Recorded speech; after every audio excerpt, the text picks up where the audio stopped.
Ang susunod na programa ay rated PG. Ito ay nangangailangan ng patnubay at gabay ng magulang para sa mga batang manonood. Ano nga ni? Ano nga ni? Ano nga ni? Ano nga ni? Ano nga ni? Ano nga ni? Ano nga ni? Napakiana hira. Ano nga ni hit mabubulig hitat gobyerno, haira magkadrudelain nga problema, haira panginabuhit. Ano nga ni hit aton mahihimo para makatabang hit aton kalugaringon komunidad. Ano nga ni hit iyong mga pakiana? Pwes, aadinaan baton. Ha? Ano nga ni? Ano nga ni?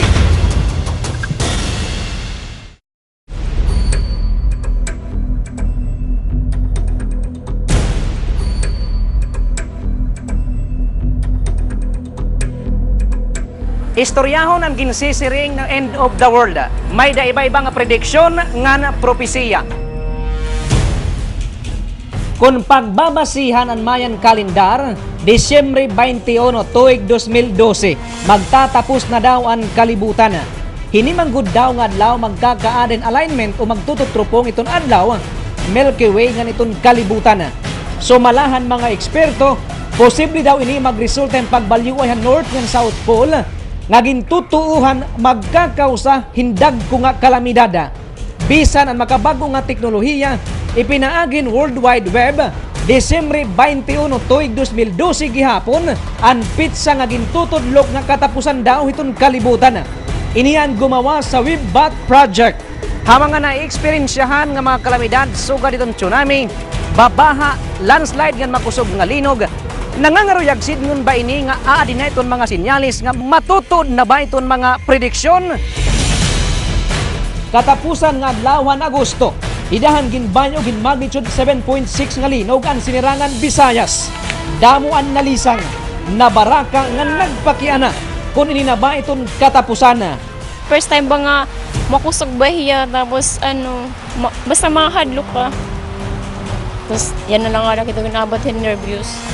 May hana nga nagbibinayogon, nag-quit na batek yung panragag nga ora-ora. Karang nga nakon, asya na siguro nga nakinit. Katampusan, kalibutan, asya lugar anak na una-una la. Tungod han linog, pera nga mga establishmento tan gumutak. Sugad gihapon initong gindangatan han pera nga eskwelahan na takluban, sugad man ha Eastern Samara. May mga tulay gihapon nga nagkaguguba. Ha General MacArthur Eastern Samara, sobra sin nga mga balay nga may baybayon itong narunog tungod han linog. Tungod han maong nga hitabo, usa nga 5 kabulan nga batan igbos nga malumos, hadagat katapos nga marusdak an ira balaya. Sumalahan mga eksperto, natural la an linog. Usan sirangan Bisaya sa mga lugar nga sukot bayogon hin linog. Pero ano ba ang linog nga mga matahan mga eksperto? Itong earthquake or linog ha waray itong pagbanta ditong tuna. Kay halaram tuna damo itot mga gutak-gutak ang mga kababtuan. So kung nakiwa ini nakakahimo ini tinatawag naton nga linog. So natural la ini nga nagkakadahing linog kay itaton manggod kalibutan is made up of different tectonic plates. Ini ang mga tectonic plates, bagay inihin mga bagang jigsaw puzzle nga nagpipit bawat isa. Samtang kalibutan na kiwano, ini ang mga tectonic plates nagkikiwalot inira. Itira mga boundaries, pagkiwanira nakaka-generate yung mga dagkong alinog. So ganitong Pilipinas dahil itong ibabaw yung tinatawag nga Philippine Sea Plate. Ini nga Philippine Sea Plate, guti ay ini nga tectonic plate. So ha eastern part, that Pacific Plate, dakon doro ini nga tectonic plates. Ha western side liwat, dayton Eurasian Plate, dako gihapon ini nga tectonic plates. So nabobot nga kitahin duha nga dagko nga tectonic plates. Gin kukuang kita gin titiris in duha nga tectonic plates nga dagko. So itong resulta, itong mga bato ay larom itong Pilipinas amin buong basag-basag it mga bato. So ini nga mga basag nga bato amoy tinatawag nga mga fault line. So kung nabanta din amin nga inaabat naton kumo sa nga linog. Usa iton pinaka-seismically active nga lugar sa Pilipinas iton Eastern Visayas. So masukot kita makaabat in linog. So mahitungod kay iton Philippine fault line Dako ini nga halabay ni nga fault line ano, tika nga Luzon, naghaliti, tika di Mindanao, very active ini din na aton lugar, eastern side iton Philippines. So mga parehas ini, mga active, very active ha Pilipinas nga mga earthquake generator. So nagkakadanganin linog din na aton lugar ano, duduhalay taton pinakakon ito. Kaurugan nga gintitikangan diyan ay Philippine Trench, Philippine Fault. Inusa nga makusog nga linog, nakaka-generate line tsunami kung iya epicenter na dito nila dagat. Tapos aniya kakusog, magnitude 6 and above. So, diri nga ni dito nila dagat ang epicenter, hato na nga ni, bisan pati yung magnitude 7 or magnitude 8, diri tiya makaka-generate tsunami.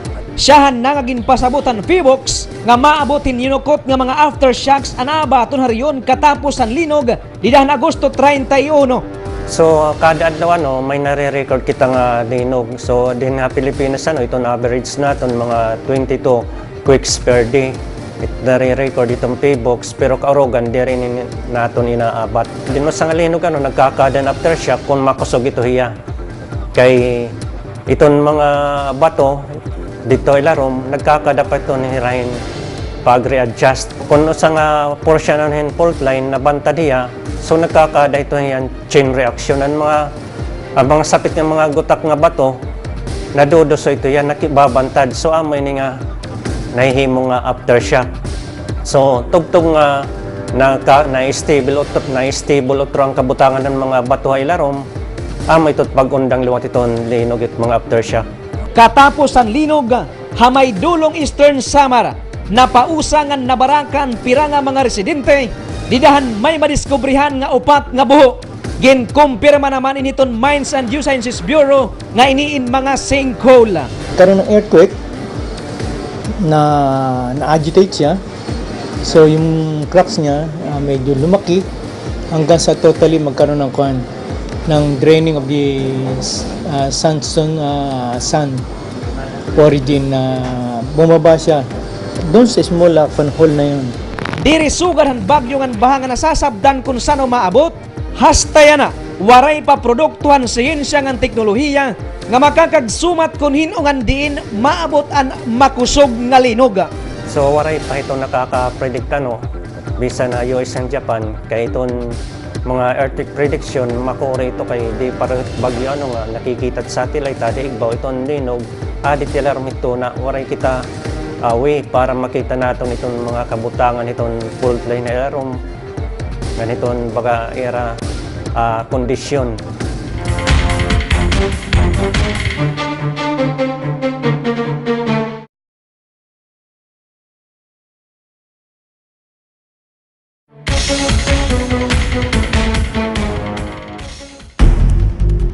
Katapos ang pagbayog han makusog nga linog han Agosto 31, ginisa ang tsunami warning level 3, nagdurot inihin kalisang. Sanglit ginpatuman ang forced evacuation. Kadamaan ang mga nag-ukoy harani mga baybayon, dayon kumadto mas itaas ngan mas talwas nga lugar. Para safe na gyapon ba? At least kahit pa paano maano, bisa na lang kabataan ba? Napakuan lang kami at mga anak nga ni kay guti pa man. Masipti la. Kaya ano nga nagpatuman kitahin na forced evacuation? Nanginano ani kita iton Phibox. Nagpalusad ang Phibox in alert level 3. So, karig signon nga may dati arabot nga tsunami, expected nga magkada tsunami nga magabot sa shoreline. So an aton dayon direkta nga instruction advisory nga to ha publiko, especially ito na coastal areas covering northern Samar, the whole of eastern Samar, portion of southern Leyte and part of Leyte to conduct emergency evacuation. Okay. Emergency evacuation in the sense na di rin natin makikita masyado ang abnormalities itong dagat tungkol kay an earthquake na hitabo gabi. Nakita ba naton liwat nga after han linog? May daba talaga movement han kadagatan? Di ba nga nagkukwedi ang shoreline? Yes, they observe, especially an eastern Samar nga portion. Pero based pa man naton report from Phibox nga 16 point something centimeters lang ang na-observe na height itong wave. And diri ito ha portion ito stretch han is region 8 but dito ha may Karaganga portion. Pag-isa han alert tsunami warning level 3. Nakita ba naton gaano kaandam itong mga local government units in terms ito ng sugad hindi nga calamity? Okay, masisiring naton nga diri pagudsugad ka. Prepared. Although ada na iton pag-accept ba iton mga bagong instructions na kakarawat na iton mga local chief executives and hira mismo nahatag na hin mga nahimo na hin mga initiatives to come up with programs related to disaster reduction and management. Kumusta man liwat sa iton imo assessment iton tawo? Andam na baliwat iton katawhan nga iton sugad nga calamity? During the time nga nagkaada hin emergency evacuation, baga waray kita na babatian nga resistance. Hira mismo nagkaada na hin mga pag-accept nga makanto na gud hira itong mga higher places para ma-save itong hira kalugaringon and including ang pamilya. Pero ano nga niton angay pagbuhaton ha panahon niton makusog nga linog? Kung ada ka kalsada, syempre manginginano ka anay nga diri ka napapailarom hiton poste or tungod hiton poste or napapailarom hiton mga live nga wires. After that, mag-execute ka hin duck cover and hold. So tatabunan mo imo ulo and then ma-execute ka, ma-duck ka, then ma-hold. Nga diri ka maupod hiton bayog han earthquake. Kung ato ka sulod hiton imo balay, di same gihapon manginginano ka nga kung an imo pipwestuhan waray mahuhulog ng mga objects. Like for example, kung ada ka balay may fluorescent lamp or tube. So kung maupay ito niya ka-fix, nga diri hiya possible nga mahulog, then pwede ito dida. And also kinahanglan mag-duck cover and hold gihapon kita.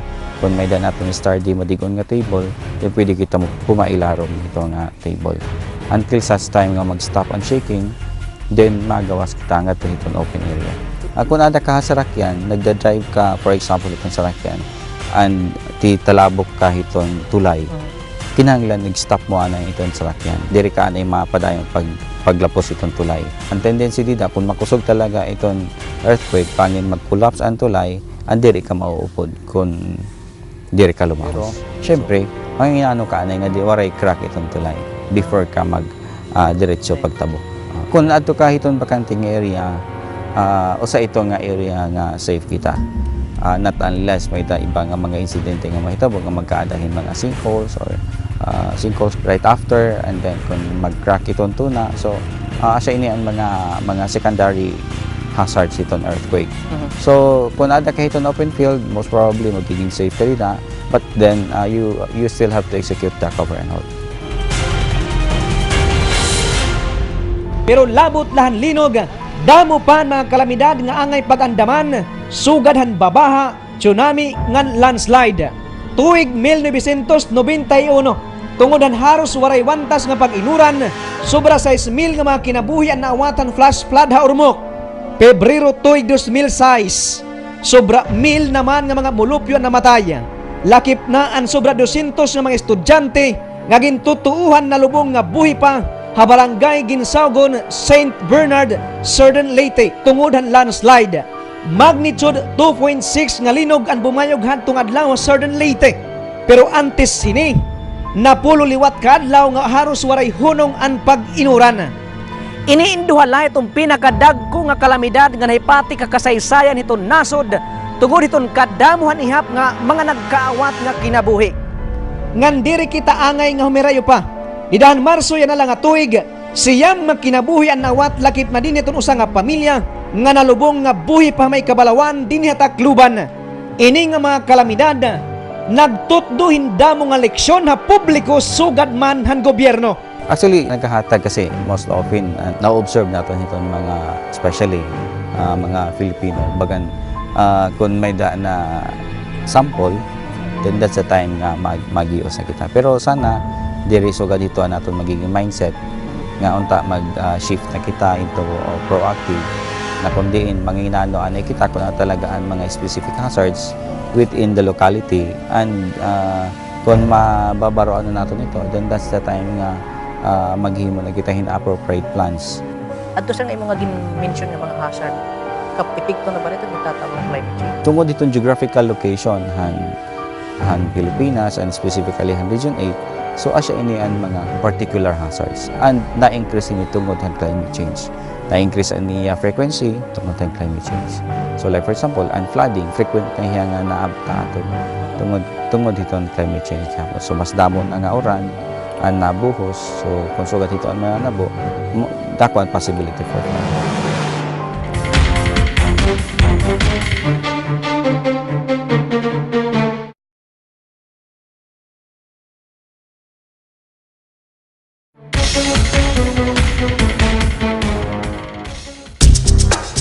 Hini nga mga kalamidad, balik-balik na la iton pahinumdom hiton mga otoridad. Ibubutang natin ang senaryo dito hitong suludhan balay. Ano?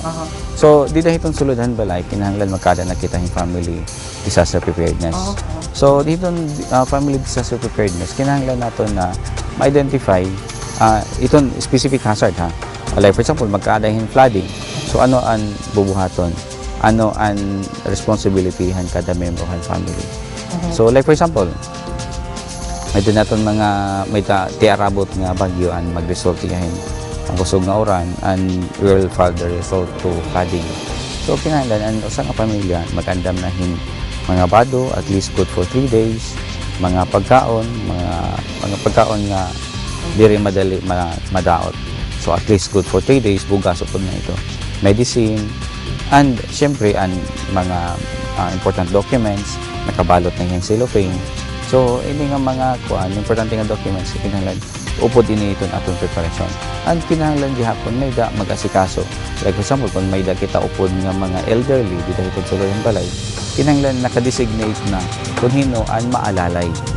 So, if in case nga magkaadahin mga emergency evacuation, then may da na ang tagsa-tagsa ang kada usa nga member ng pamilya, may da na nira corresponding responsibility. So, divided diri kay ang nga tanan nga burden adto kan nanay pati kan tatay. So pati ang mga bugos nga pamilya upod na ang mga anak pati ang kan lola. So may danan nira ginbatag-batag nga mga assignments. Problem. Ito mga kit. Mga kit may da kita mga survival kits. Upod na dida itong mga first aid and syempre upod na dida itong upod na survival kit itong pagkaon. Ito aton mga building ano tangay buhaton para maging safe sa ang mga buildings, like for example, magpatukod himbag mga building. Before kita magpatukod himbag mga building, kinahanglan istudyohan ani naton or ipakianan ani naton iton authorities nga ito nga building waray hiya maglay iton mga hazard prone areas or waray diri hiya located iton hazard prone areas. Kasi kung i-insist naton nga igtukod ano sa nga building dito iton hazard prone area, then dapat ang atong design itong building is magiging disaster resilient nga structure.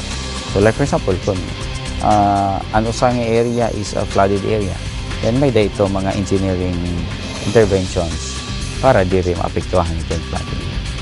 So mga sugat ito ba nga mga preparations. So ang aton la is to come up with hazard assessment anay or magpakiana anay itong authorities before maghimo yung mga pitad such as construction activities. Para malikay na lang mga distroso o posibleng kaawating kinabuhi, sundon kunta itong mga pahinumdom, itong mga hintutuinan. Magdiano man kasagipo itong mga tao harapan adlaw-adlaw nga kinabuhi, may makakapaundang haira mga prioridad. Ini ang kalamidad. Sanglit labot lah ito nigindudo sa itong gobyerno nga disaster preparedness, sumala itong simbahan angay pangandaman itong espiritual liwat nga katalwasan. Magkaibay ba man itong panindugan itong katoliko sugan man itong mga protestante, pero nagkakausahirahin panindugan ngaan nga tanan in may dagod katapusan. Ginpadaya, Kapitulo 16, versikulo 17 ngadto 18. Niyan ginhuwad hani kapito nga anghel ang sulod han iya surudlan ngadto kahanginan. Usa nga dako nga tingog hinbatian tikang ha trono dito han templo nga nasiring nahuman na. Nagkikidlat, nagdalugdog, naglilinti ngan limninog hin makusog. Waray pagudsuga dini hin ka makusog nga linog han paghimua han tao. Amo ini ang gikukusugi han nga tanan nga linog.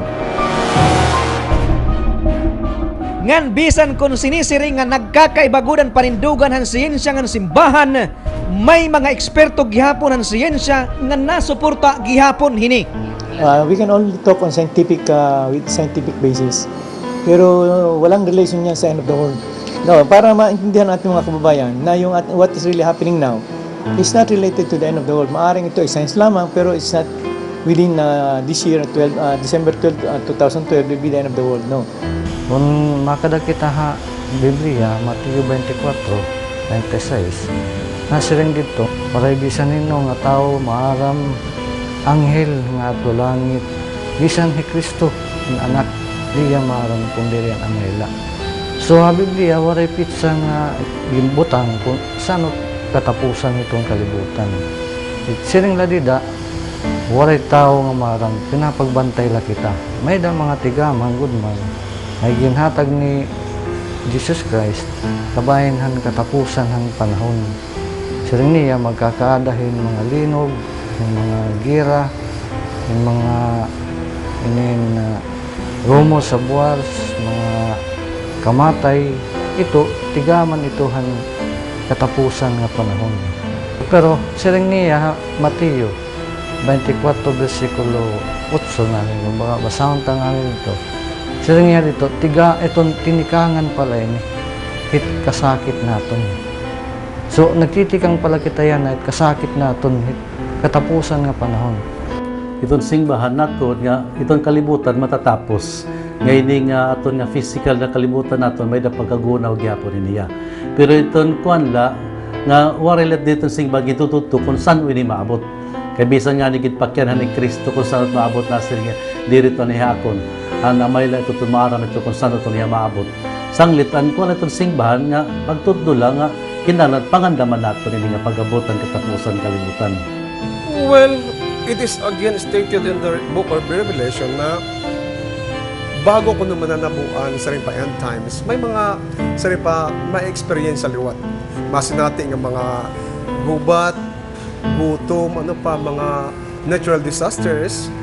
Pero nanabo na ni hadto pa. Wari kita takos nga kabarakan. Kaya nagsaad man niya aton nga basta kung kita adala kan Kristo, mananabo man ini o dire o buwas nga adlaw. Wari kita kabarakan basta andam lang aton kinabuhi di Ginoo. May dagud ba katapusan iton kalibutan? Kung may daman, saan o ini magtatapos? Ngan tipawnan o ini mahinanabo? Ininperala itong mga pakiana nga waray bisan usaha aton ang makakabaton. Ano nga ni?